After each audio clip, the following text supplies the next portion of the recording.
के डिफाइन हो रहा है मतलब इक्विलिब्रियम पे जा रहा है, और इक्विलिब्रियम पे वही एसिड जाता है जो वीक होता है ना। कभी भी आपने HCl तो आप स्ट्रांग हो गया, HBr तो स्ट्रांग हो गया, HI तो स्ट्रांग हो गया, ये तो स्ट्रांग है, 5-6 एसिड स्ट्रांग में हम लोग लेके चलते हैं, समझ गए। बाकी जो वीक है वो इक्विलिब्रियम अटेन करता है, समझ रहे बच्चों। तो ये कंडीशन को आप ध्यान रखना कि जो इक्विलिब्रियम को अटेन करेगा, सीधी बात, उसकी जो भी कहानी है वो वीक एसिड की तरह लिखी जाएगी, है ना। और उसका इसके लिए खासकर के का वैल्यू क्या होता है, लो, समझ गए। तो ये कंडीशन बच्चों आप ध्यान रखना। ओके बच्चों, अब नेक्स्ट कंडीशन है कि ये किस टाइप का एसिड है, अरेनियस है या ब्रॉन्स्टेड है या लेविस है। तो सीधा बात, नॉट अरेनियस,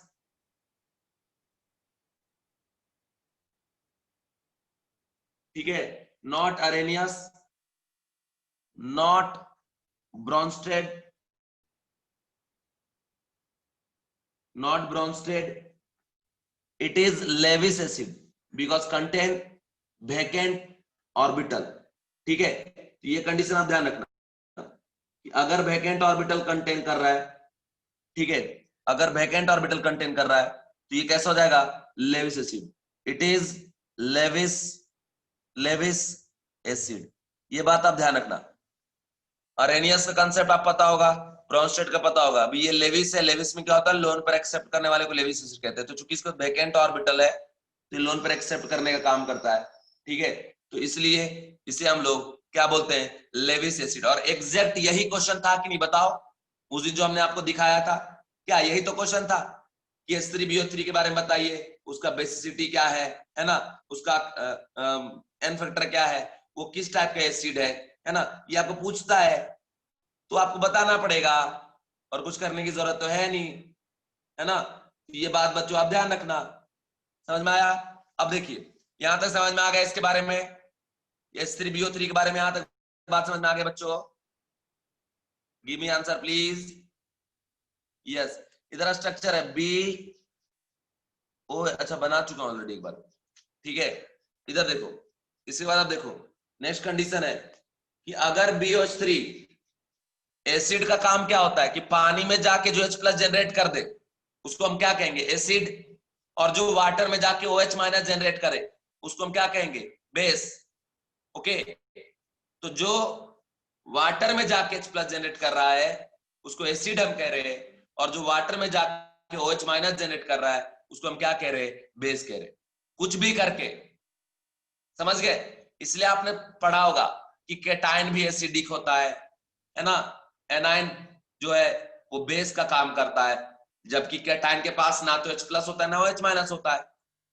आयोनिक में पढ़े होगे, आयोनिक में पढ़े होगे ना, सॉल्ट हाइड्रोलिसिस, ठीक है। उसमें क्या होता है कि weak cation, strong cation, weak anion. तो देखो वीक एनायन का हाइड्रोलिसिस, वीक केटायन का हाइड्रोलिसिस पॉसिबल नहीं है, स्ट्रॉन्ग केटायन का हाइड्रोलिसिस होता है और स्ट्रॉन्ग एनायन का हाइड्रोलिसिस होता है, ठीक है। जैसे CH3CO-, ये एक स्ट्रॉन्ग एनायन है, इसको जब वाटर में ऐड कर देंगे तो इसका हाइड्रोलिसिस होगा, और ये क्या करेगा, बना लेगा जैसे CH3COOH, और साथ में जनरेट करेगा क्या, आपका OH-। तो ये क्या किया, पानी में जाके OH- जनरेट किया, इसलिए इसको हम क्या कह रहे हैं, इसको क्या कह रहे हैं कि ये बेस है। तो जितने भी स्ट्रॉन्ग एनायन होते हैं वो behave like a base, because कुछ भी करके OH- जनरेट कर दिया। अगर वाटर नॉर्मल हम बात करें तो नॉर्मली वाटर में बच्चों क्या है कि H+ और OH- दोनों इक्वल है, और H+ OH- दोनों इक्वल होने की वजह से सॉल्यूशन कैसा है आपका, न्यूट्रल, मतलब क्योंकि वाटर है वो सॉल्यूशन तो है ही नहीं। लेकिन बाद में अगर वाटर में अगर हम ऐड कर दे, क्या ऐड कर दे, अगर ये एनायन, तो एनायन ऐड करने की वजह से क्या हो गया कि भैया वो जनरेट कर रहा है वहां पे OH-। अब आपको ये बात और ध्यान रखना कि कौन सा कैटायन स्ट्रॉन्ग कौन सा वीक। वीक कैटायन के पास वो खुद ही कमजोर है, बीमार है, तो जो बीमार रहे वो दूसरे को तोड़ेगा क्या, नहीं। हाइड्रोलिसिस में तो यहाँ पे बॉन्ड भी तो तोड़ना पड़ रहा है ना HOH का, ठीक है। आखिर H प्लस इसके पास क्यों आए भाग के? तो कोई किसी को छोड़ के तब किसी और के पास जाता है ना, जब उसको फ्यूचर वहां अच्छा दिखता है, अदरवाइज को क्यों जाएगा? पागल कुत्ता तो काटा नहीं है, समझ रहे हो? जब तक इसको फ्यूचर यहां पे अच्छा नहीं दिखेगा तो ये जाना चाहेगा क्या? नहीं। तो सीधा बात, अगर ये कमजोर है इसके पास, ये क्यों जाना चाहेगा भाई? नहीं जाना चाहेगा। लेकिन अगर यहाँ स्ट्रांग है तो ये जाना पसंद करेगा, स्ट्रांग होगा, बढ़िया घूमे फिरेगा, है ना? तो स्ट्रांग के पास जाना चाहेगा, सीधी बात। कमजोर के पास नहीं जाना चाहेगा। अब ये याद रखना, ये हर वो एनाइन जो स्ट्रांग एसिड से जनरेट होगा, वो एनाइन वीक होता है। हर वो एनाइन जो वीक एसिड से जनरेट होता है वो कैसा होता है आपका? स्ट्रांग होता है। हर वो कैटाइन जो स्ट्रांग बेस से जनरेट होता है वो वीक होता है। हर वो कैटाइन जो वीक बेस से जनरेट होता है वो स्ट्रांग होता है। जैसे Na प्लस का हाइड्रोलिसिस पॉसिबल नहीं है, Ca+2 का पॉसिबल नहीं है। क्यों? क्योंकि ये वीक कैटाइन है। बच्चों समझ में आया ये बात आपको जो मैंने बताया जो मैंने आपको समझ में आया? सच बोलो, सच बोलो, सच बोलो। देखो, आपने आयनिक में ये पढ़ा होगा NH4OH के बारे में, अमोनियम हाइड्रोक्साइड, जो कि एक तरीके का वीक बेस है। तो यहाँ जो जनरेट होगा ना NH4+, ये कैसा हो गया आपका? स्ट्रॉन्ग, ठीक है। ये स्ट्रॉन्ग कैटायन है। अब ये जो स्ट्रॉन्ग कैटायन पानी में जाएगा ना तो आग लगा देगा वहां जाके, एकदम जलवा चलेगा इसका, जलवा, ठीक है। सब बोलेगा जलवा आया आया, कौन? NH4+। H2O का जो है उसको तोड़ फोड़ करेगा और ये फ्यूचर दिखाएगा OH को, अरे आ मेरे पास, क्या कर रहा है वहां पे, आ जा मेरे पास। तो OH में से भाग के आएगा इसके पास और इधर बन जाएगा ये क्या आपका? NH4OH, और फ्री हो गया क्या आपका H+। इसलिए इसका टाइम को हम लोग क्या बोलते हैं? एसिडिक। एसिड नहीं है लेकिन पानी में जाके H+ जनरेट करने की क्षमता रखता है, इसलिए एसिडिक हो गया और ये प्रोसेस हाइड्रोलिसिस हो गया। बस वैसे ही कंडीशन यहाँ पे होता है कि जो BOH3 है ना, इसके पास एक्चुअल वैकेंट ऑर्बिटल, और जब ये जाता है ना पानी में और वहां गाना गाता है मछली जल की रानी है ना, तो बस वैसे ही ये जो H+ है और ये टूटा OH- में, तो इसके पास वैकेंट ऑर्बिटल है। तो H+ जाके वहां क्या करेगा? अगरबत्ती तो नहीं जलाएगा, ये खुद ही खाली है, ये भी खाली खाली जाके कुछ हो नहीं सकता। ये जो ऑक्सीजन है इसके पास प्रेजेंट है 3 लोन पेयर OH- के फॉर्म में, ठीक है। इसके पास वैकेंट ऑर्बिटल। बोले अच्छा, आओ हमारे पास वैकेंट ऑर्बिटल है हमारे पास, उसमें जरा दान करो इलेक्ट्रॉन, डोनेट करो जरा, हम भी फील करें ऑक्टेट कंप्लीट होके कैसा फील आता है। बोला रुक जा बेटे देता हूं। ये बोला बेटे ले ले, ऐसे दे दिया इसको इलेक्ट्रॉन पेयर। जैसे इसको देगा इधर से बन जाएगा BOH4। और आप सुने होंगे कि जब ऐसा बॉन्ड बने दो एटम के बीच में जिसमें दोनों का दोनों इलेक्ट्रॉन को एक ही एटम प्रोवाइड करे, तो उस बॉन्ड को बोलते हैं कोऑर्डिनेट बॉन्ड। तो मेरे बच्चों, ये जो दोनों इलेक्ट्रॉन है इनके बीच के बॉन्ड जब बन रहे, तो कौन प्रोवाइड कर रहा है? ऑक्सीजन। तो यहाँ पे कौन सा बॉन्ड बन रहा है? कोऑर्डिनेट। और कोऑर्डिनेट को जब नॉर्मल बॉन्ड में रिप्लेस करते हैं तो डोनर पे पॉजिटिव, एक्सेप्टर पे क्या आ जाता है? निगेटिव चार्ज, है ना? तो मतलब ये एक्सेप्टर हुआ या डोनर हुआ, इस पे आएगा पॉजिटिव, इस पे निगेटिव, इस पे निगेटिव रह जाएगा, इसका प्लस माइनस क्या हो जाएगा बच्चों? न्यूट्रल। तो कुल मिला के क्या हो गया? BOH4-, जिसमें से ये निगेटिव चार्ज किस पे है? बोरॉन पे है, समझे? और जैसे आप देखो, ये एक मॉलिक्यूल इसका एक OH- को होल्ड करेगा, तो एक के वजह से एक ही H+ फ्री हो रहा है ना। तो कोई एक H+ फ्री कर रहा है अगर एक मॉलिक्यूल, तो उसका जो बेसिसिटी है मेरे बच्चों कितना हो जाएगा? 1। ओके, बोलो जल्दी, समझे कि नहीं समझे? स्नेहा, आपका मैसेज आया बाबू पहली बार। BOH OH OH, ठीक है। इस पे निगेटिव चार्ज, हाइब्रिडाइजेशन इसका sp3, ज्योमेट्री टेट्रा हेड्रल। समझ में आ गया बच्चों? समझ में आ गया? तो इस तरीके से हमने यहां तक आपको बता दिया। समझ गए? अब एक बात और बता दे कि जब आप टाइट्रेशन करवाएंगे, एसिड बेस्ड टाइट्रेशन, है ना, तो टाइट्रेशन के टाइम पे हम लोग इंडिकेटर का यूज करते हैं। इंडिकेटर आपको इन्फॉर्म करता है एंड पॉइंट के बारे में। एंड पॉइंट क्या होता है कि जब इक्विलिब्रियम मेंटेन हो जाता है, मतलब number of equivalent of acid is equal to number of equivalent जब बेस के बराबर हो जाता है, तो उस पॉइंट को बोलते हैं एंड पॉइंट। जैसे आप स्कूटी चलाते हैं, है ना, तो ऐसे सुबोध मान लो साइकिल चलाता है, खट खट खट खट जाता है, सुबोध को इधर मुड़ना है तो हाथ ऐसे देगा, इधर मुड़ेगा, हाथ अगर इधर दिया तो इधर मुड़ेगा, है ना। और जो अपना कसार है वो तो एकदम ऐसा ऐसा जाता है, बिना कुछ इंडिकेट किए मुड़ता है इधर उधर, है ना, उसको कोई डर नहीं गिरने पड़ने का। और सुबोध धीरे धीरे धीरे पहले खड़ा होकर देखता है इधर कोई आ तो नहीं रहा, फिर हाथ वो देता है, फिर इधर धीरे धीरे मुड़ेगा, ये इधर तो इधर धीरे धीरे मुड़ेगा। ठीक है, तो ये हाथ अगर इधर दे रहा है तो ये इंडिकेट करने की कोशिश कर रहा है, भैया हम इधर जाने वाले हैं, तो ये इंडिकेटर हुआ। समझे कि नहीं? और स्कूटी में देखते हो कि वो रेड कलर का होता है, ऑरेंज टाइप का, है ना, तो अगर इधर मुड़ा, इधर अगर वो मतलब ऑन हुआ, हम समझते हैं इधर मुड़ने वाला है, इधर ऑन हुआ तो समझते हैं इधर मुड़ने वाला है, तो क्या हुआ? इंडिकेटर। तो अगर एक रास्ते से कोई ऐसा जा रहा है, ठीक है, और किसी को इधर मुड़ना है, किसी को इधर मुड़ना है ना, तो सीधा जा रहा है, तो इस आदमी, ये जो सुबोध है ना अपना, सुबोध का फोटो बनाते देखो, सुबोध, अरे यार नहीं बना, गुस्से में एकदम, ठीक है, साइकिल पे बैठ के जा रहा है, कैसा साइकिल बना, मेरे ड्राइंग नहीं आता यार, चलो जो भी है, ठीक है। तो जब ये जा रहा है तो ये यहीं पे मुड़ रहा है, इस रास्ते का, इसका ये क्या हुआ? एंड पॉइंट हुआ। हर एक एंड पॉइंट का इंफॉर्मेशन कौन देता है? इंडिकेटर। सेम वैसे केमिस्ट्री में भी हम लोग इंडिकेटर का यूज करते हैं, इंडिकेटर हम डाल देते हैं और टाइट्रेशन कराते हैं। जब एंड पॉइंट आएगा तो इंडिकेटर इंफॉर्म करता है अपना रंग बदल के, क्योंकि यहां भी आप कैसे इंडिकेट कर रहे हो?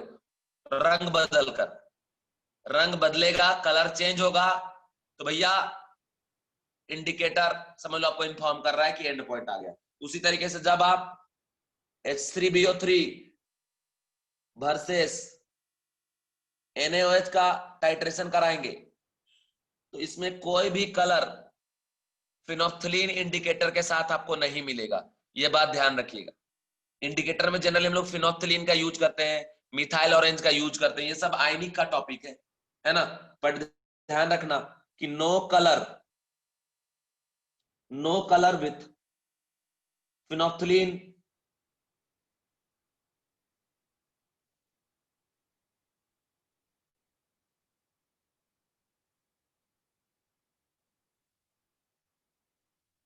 इंडिकेटर।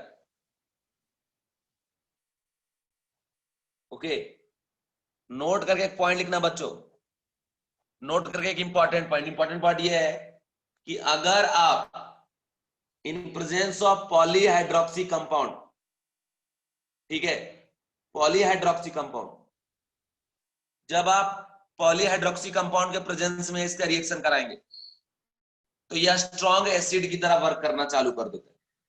ठीक है, इसलिए यहां नोट लिखवा रहा हूं, इंपॉर्टेंट बात है कि वैसे तो H3BO3 एक वीक एसिड है, लेकिन पॉलीहाइड्रोक्सी कंपाउंड जहां के प्रेजेंस में इसका रिएक्शन अगर आप कराएंगे तो ये बिहेव करता है as a strong acid. And उस कंडीशन में, ठीक है, एंड उस कंडीशन में फिनोप्थिलीन फिनोप्थिलीन एक फिनोप्थिलीन एक इंडिकेटर की तरह काम करेगा और इंडिकेट करेगा, कलर चेंज करेगा, कुछ ना कुछ कलर देगा। ठीक है, तो ये बात ध्यान रखना। या लिखिएगा in presence of poly hydroxy compound, in presence of polyhydroxy compound it behave as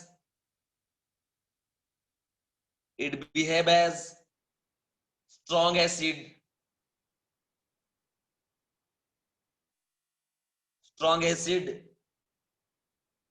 then phenolphthalein,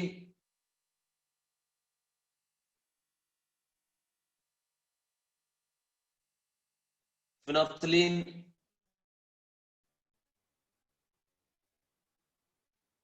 phenolphthalein indicator, phenolphthalein indicator,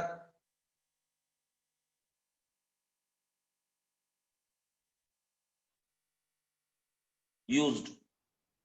ठीक है, समझ गए। अब एक बात और, कोई पूछे कि बताओ बताओ कि भैया पहले हमने प्योर वाटर लिया तो न्यूट्रल है, बाद में ये जो डाल दिए तो सॉल्यूशन है बन गया एसिडिक हो गया। तो एसिडिक जो बना तो ये जो H प्लस आया वो कहां से आया, क्या इसने दिया ना, अराइजेज फ्रॉम वाटर, H2O से ही H प्लस जनरेट हुआ। ठीक है, समझ गए।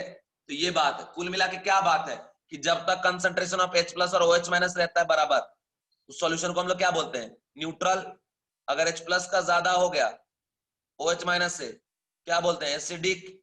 और OH माइनस का अगर ज्यादा हो गया H प्लस से उसको हम क्या बोलते हैं, बेसिक।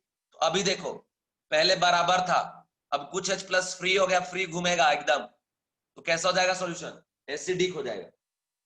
समझ रहे हो। तो ये कंडीशन आप ध्यान रखना, कंडीशन आप अपने दिमाग में फिक्स कर लेना। ओके, तो ये सिचुएशन मैंने आपको बता दिया। ठीक, अब जैसे यहाँ पे ये जो पॉइंट मैंने लिखा उसके बारे में कुछ इंपॉर्टेंट बातें और लिखा दूं।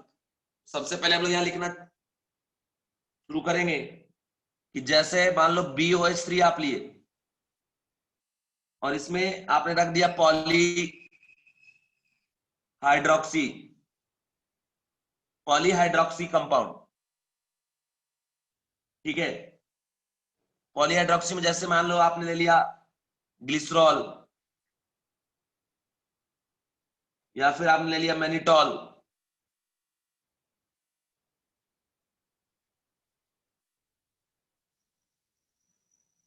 मैनिटॉल, या फिर आपने ले लिया शुगर। देखो शुगर में या ग्लिसरॉल में या मैनिटॉल में more than one OH group होता है, इसलिए पॉलीहाइड्रोक्सी कंपाउंड हो गया, है ना, समझ गए। ओके, और इसमें से हमने यूज कर लिया सिस डायोल वाला। सिस डायोल आप पढ़े होंगे कि जब दो OH ग्रुप एक साथ एक साइड रहता है उस कंडीशन को हम लोग क्या बोलते हैं बच्चों, सिस डायोल।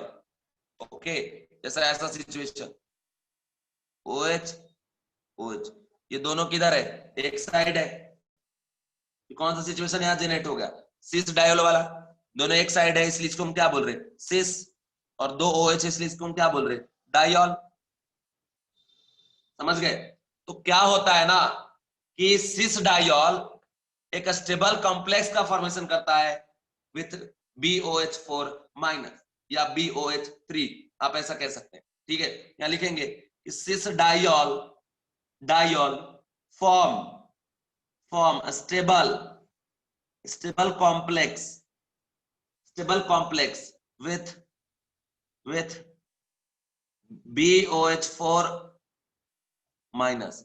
ठीक है, तो ये कंडीशन है जो मैंने बताया। सबसे पहले है कि BOH3 का रिएक्शन अगर हम करा दिए NaOH के साथ, ये थोड़ा रिवर्सिबल टाइप का रहता है, बन गया BOH4 माइनस, है ना। तो ये कंडीशन है, इस तरीके से आपका बन रहा है।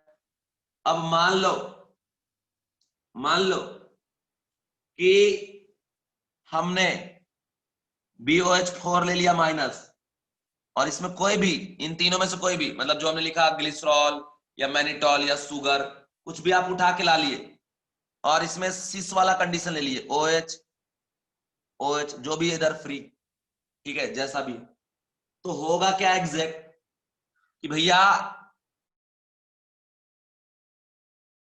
वो क्या, देखो BOH OH OH OH और इधर से यहाँ पे HH है।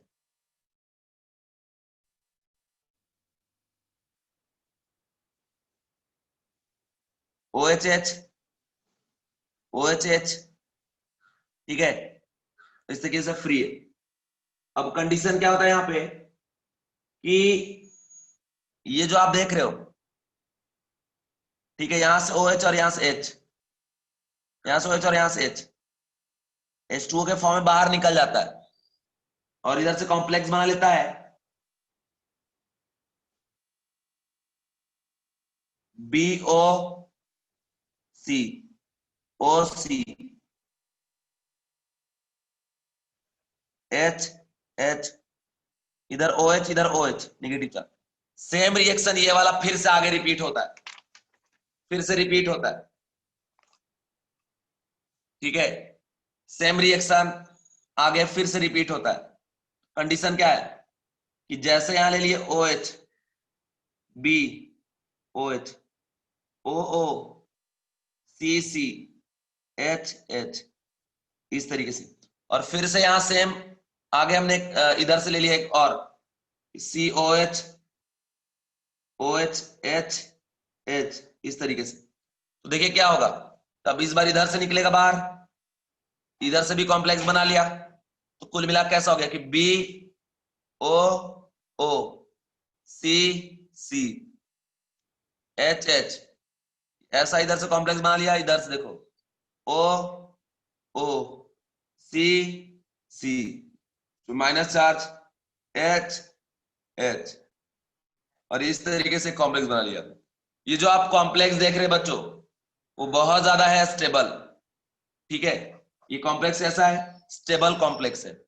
अब आपको पता होगा कि जब रिएक्शन रिएक्टेंट से प्रोडक्ट पे जा रहा हो, अगर प्रोडक्ट बहुत ज्यादा स्टेबल हो तो रिएक्शन फटाक से आगे जाने की कोशिश करेगा, फास्ट आगे जाने की कोशिश करेगा, है ना। मेरी बात समझ पा रहे हो आप कि रिएक्शन जो है फास्ट आगे जाने की कोशिश करेगा। ओके, तो देखिए वही चीज है कि मान लीजिए अगर हम रिएक्शन करा रहे हैं BOH3 का in presence of poly poly hydroxy group, है ना, तो क्या होता है कि BOH4 माइनस पहले बनता तो है, लेकिन उसके बाद ये जो पॉलीहाइड्रोक्सी ग्रुप हमने यूज कर रहा है, जैसे मैनिटॉल, है ना, या जैसे मैंने बोला ग्लिसरॉल या शुगर, लेकिन उसमें सिस डायल वाला सिचुएशन लेके 2H एक साथ लेके, तो जाके ऐसा कॉम्प्लेक्स बना लेता है, ऐसा कॉम्प्लेक्स बना लेता है। और ये जो कॉम्प्लेक्स बन रहा है ये बहुत ज्यादा स्टेबल है बच्चों। ठीक है, तो इस वजह से इस कंडीशन को हम लोग कहते हैं कि भैया ये स्टेबल है, इसलिए फॉरवर्ड जाने की कोशिश करेगा। और जब कोई रिएक्शन फास्ट फॉरवर्ड जाने की कोशिश करे, इसका मतलब क्या, जितना फास्ट आगे जाएगा उतना H+ जनरेट होगा, तो वो कैसा हो गया, फिर स्ट्रॉन्ग एसिड की तरह ट्रीट करने लगेगा, स्ट्रॉन्ग एसिड की तरह बिहेव करना चालू कर देगा। तो ये कंडीशन है बच्चों, इस कंडीशन को आप ध्यान रखना, सिचुएशन को ध्यान रखना। इसमें से कुछ पूछना हो अगर तो पूछो, कुछ अगर दिमाग में आ रहा है, पूछने का मन कर रहा है तो पूछो, पूछ सकते हो एक बार। चलो देखो कॉपी, पूछना है कुछ तो पूछ सकते हो, देख लो एक बार।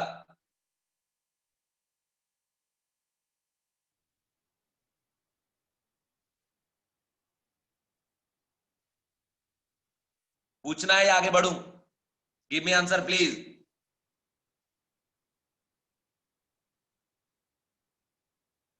बच्चों, बच्चों, बच्चों,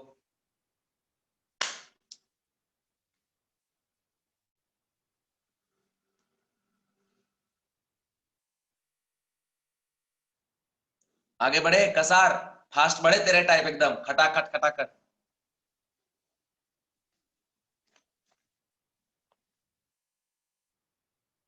एक लड़का आया सीरियल किलर, कौन है जी ये सीरियल किलर, पगला कहीं का, और कोई नाम नहीं मिला?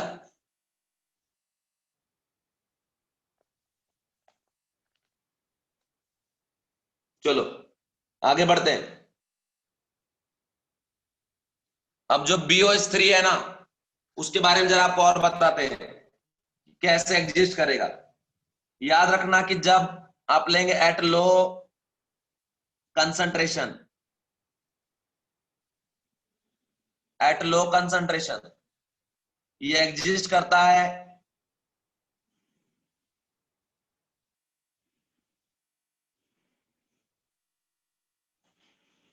ठीक है।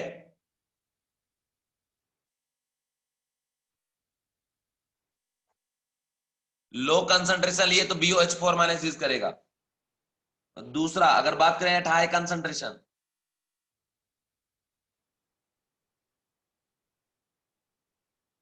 At high concentration.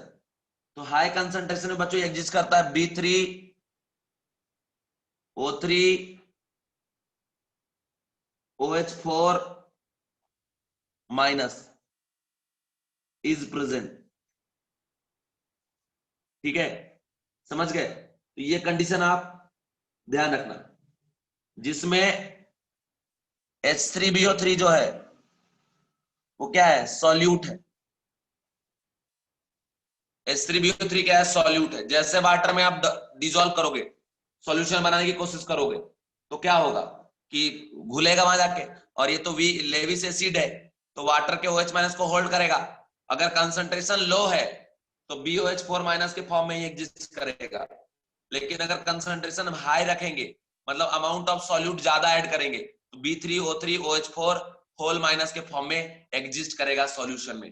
हमारी बात समझ पा रहे हो बच्चों? मैं ये कह रहा हूं कि ये कंटेनर है, इसमें हमने ले लिया वाटर जो कि एक सॉल्वेंट है, इसमें हम ऐड कर रहे हैं क्या, H3BO3। ठीक है, समझ गए? ये तो लेविस एसिड जैसे वाटर में जाएगा तो वाटर के OH माइनस को होल्ड करेगा, H+ फ्री करेगा। अगर कंसंट्रेशन लो है तो ये BOH4 माइनस के फॉर्म में एग्जिस्ट करेगा।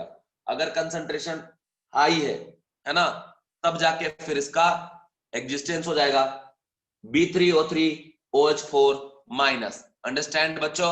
अंडरस्टैंड बच्चों? Give me answer please. चलो ठीक है, खुशी खुशी, खुश हो, पूरा खुश हो। चलो इधर कंडीशन, कंडीशन ये कि अब हम आपको BOH4 माइनस का स्ट्रक्चर तो बता चुके हैं, है ना? अब हम बात करने जा रहे हैं किसका, B3O3 OH4 माइनस। कॉन्फिडेंस हमको नहीं आ रहा है यार, फिर से एक बार बताते हैं, सुनो।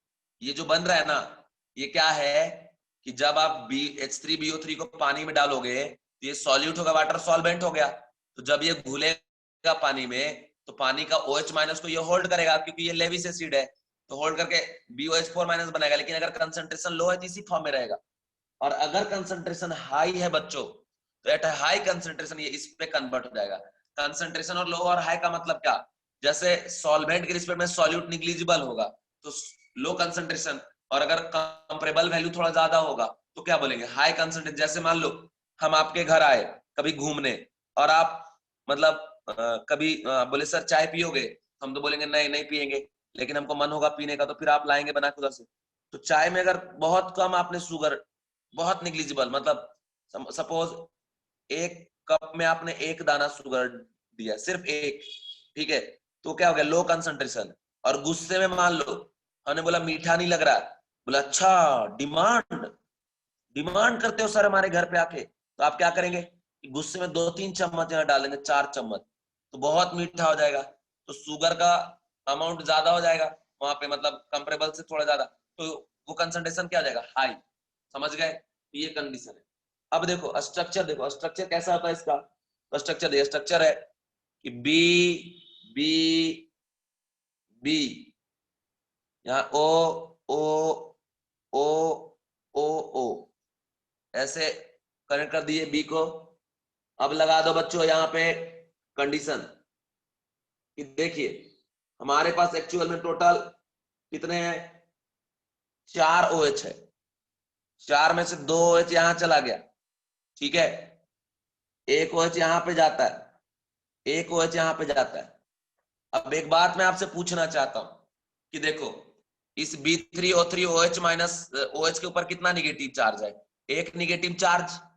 एक निगेटिव चार्ज मतलब किसी एक बोरॉन पे ही OH माइनस एक्स्ट्रा एक प्रेजेंट रहेगा, मतलब कोऑर्डिनेट बॉन्ड बनाया रहेगा। तो मतलब जहां 4 बॉन्ड होगा उस पर क्या जाएगा, निगेटिव चार्ज। बाकी देखो ये 3 बॉन्ड बनाए थे तो नॉर्मल है, ये भी नॉर्मल है, लेकिन ये 1 2 3 4 इस पे क्या जाएगा, निगेटिव चार्ज। बात समझ रहे हो ना, क्योंकि एक ही निगेटिव है ना, 2 निगेटिव होता तो एक और यहाँ चिपका देते, 3 निगेटिव होता तो एक और यहाँ भी चिपका देते, OH उसके बाद माइनस दिखाते, है ना? तो ये हो गया बच्चों स्ट्रक्चर B3O3OH4 माइनस का। लेकिन मैं आपको बता दूं कि ये बहुत इंपॉर्टेंट है और इसको आप ध्यान रखना, क्योंकि बुक में इसके बारे में ज्यादा आपको नहीं मिलेगा, बट पॉसिबिलिटी है कि एग्जाम में पूछे। ठीक है, समझ रहे हो?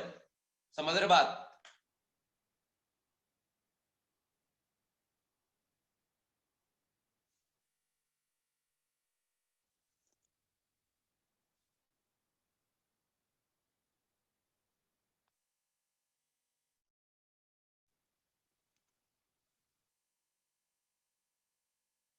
ठीक है, समझ गए? अरे आगे बढ़े, बोलो ना बाबू, समझ गए बोलोगे तब ना। खुशी, देखो खुश होके खुशी मैसेज कर रही है, बहुत बढ़िया, खुशी हैप्पी है एकदम, इसलिए मैसेज आ रहा है खट खट खट खट। मैथिली निहारिका, देखो गर्ल्स टीम से अच्छा मैसेज आ रहा है, तो बॉयज का टीम में मैसेज नहीं कर रहे लोग, बेवकूफ लोग। एक आया है बस। चलो नेक्स्ट, नेक्स्ट है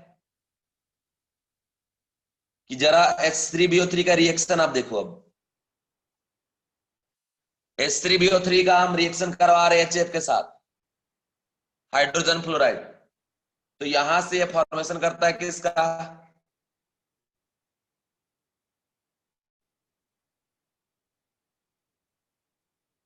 क्या लिखो यार, हमको समझ में नहीं आया। BF3 और plus H2O and again HF से रिएक्ट कराएंगे, फिर से इसके F माइनस को होल्ड कर लेगा ये, और बना लेगा इधर से BF4, ठीक है, BF4 माइनस, ठीक है ना बच्चों? तो ये कंडीशन हो गया आपका BF4 माइनस। स्ट्रक्चर इससे कैसा हो जाएगा? BF माइनस, ठीक है। तो इस तरीके से जाके हमने आपको H3BO3 का रिएक्शन HF के साथ किस तरीके से होगा ये भी बताने का काम किया, ठीक है बच्चों? तो इस कंडीशन को भी आप ध्यान रखना, ठीक।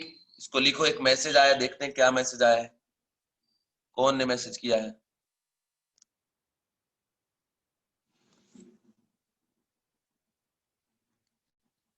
ठीक है, लिख लिए। अब हम लोग पढ़ने जा रहे हैं टेस्ट, टेस्ट पढ़ने जा रहे हैं, टेस्ट BOH3 का टेस्ट, ठीक है बच्चों, ध्यान रखना।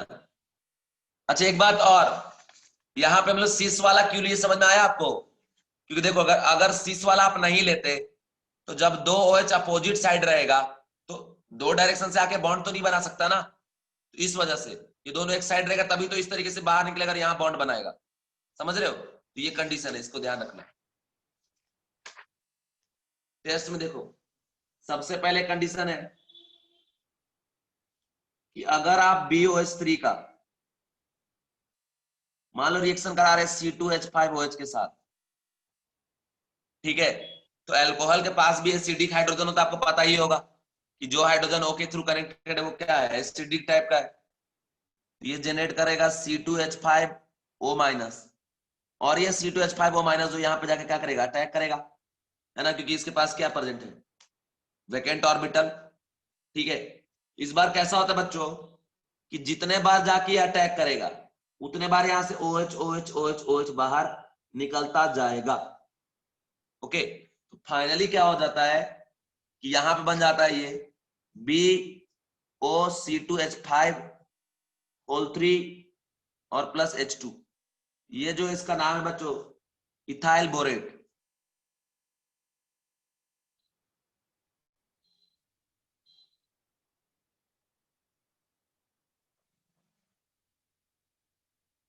नहीं नहीं, ये क्या हो जाएगा, इथो, एक मिनट,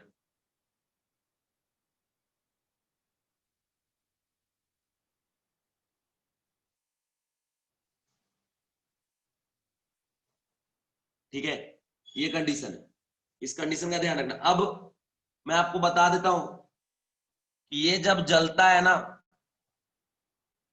ठीक है, बर्न करता है जब ये, तो ग्रीन फ्लेम जनरेट होता है। ये जो कंपाउंड बन रहा है जब इसको आप जलाएंगे, समझ गए, तो ये ग्रीन फ्लेम जनरेट करेगा, तो लिखिएगा बर्न विथ ग्रीन फ्लेम, ठीक है, ये कंडीशन। सेकेंड पॉइंट आपको मैं बताने जा रहा हूं, उसको जरा ध्यान से लिखना।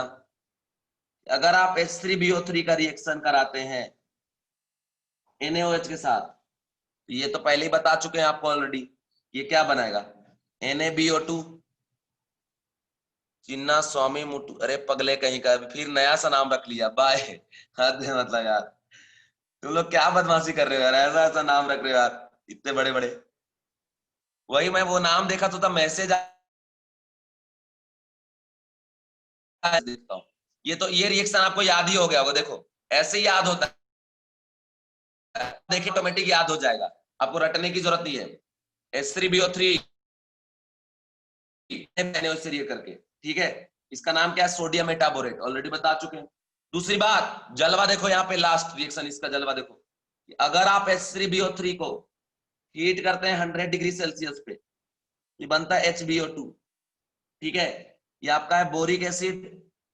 खुशी, खुश हो बाबू, समझ में आ रहा है, बोरिक एसिड, ठीक है। और ये हो गया आपका मेटा बोरिक बोरिक एसिड, ठीक है, मेटाबोरिक एसिड। और जब इसको 160 डिग्री पे हीट करेंगे वापस से, ये बन जाता है H4 सॉरी H2B4O7। ये हो गया बच्चों आपका टेट्रा बोरिक एसिड। जितना भी टेस्ट पढ़े उसमें सबसे ज्यादा इंपॉर्टेंट ये कन्वर्जन जो अभी आप पढ़ रहे, ठीक है। अब इसको एकदम पागल टाइप का गर्म कर दो, रेड हीट, रेड हीट, है ना। बहुत ज्यादा अगर आप गर्म कर देंगे एकदम पूरा पागल की तरह, तो जाके ये जनरेट होगा B2O3। अब B2O3 से फिर आप बोरॉन भी निकाल सकते हो, है ना। कैसे निकलेगा बोरॉन, तो यहाँ पे Mg ऐड कर दो या C ऐड कर दो, आगे अगर आप बढ़ेंगे तो बोरॉन भी आपको मिल जाएगा। और मैं आपको bye bye bye bye bye bye इस तरीके से लिख सकते हो क्या तुम लोग, जैसे मैंने बोला, नहीं, है ना। चलो, तो ये कंडीशन है। सबसे ज्यादा इंपॉर्टेंट जो रिएक्शन है बच्चा लोग, वो ये रिएक्शन है, इसको याद रखना कि H3BO3 से गए HBO2 पे, HBO2 से गए H2B4O7 पे, ठीक है।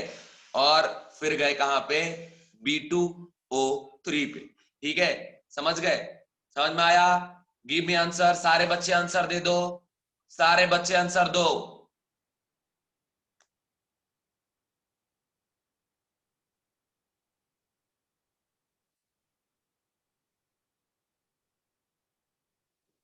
कल संडे है, कल रिवीजन करा दूं क्या कुछ आपको, बोलो। संडे कल रिवीजन कोई चैप्टर करा दूं कुछ केमिस्ट्री का,